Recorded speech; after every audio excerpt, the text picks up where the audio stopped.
Welcome back to the next installment of our Dakis University series on the website editor tool. Today we're going to look at how to navigate to different pages in the editor.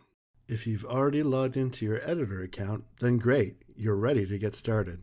If not, you can get to the login screen by going to phil747.responsivesiteeditor.com/login. Here we are in the editor.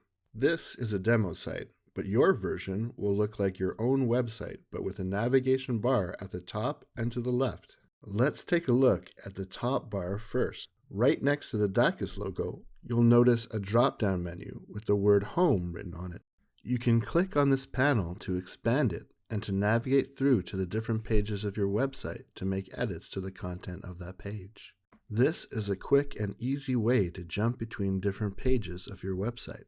There's another way to navigate the editor in the left-hand panel. If we click on the Pages icon in the left-hand menu, right under the Themes icon, we can open up the Pages panel.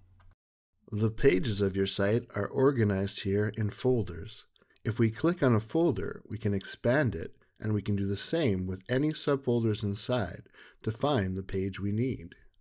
Simply click on a page, and boom, we're taken straight to it and ready to start editing. Let's navigate back to the home page.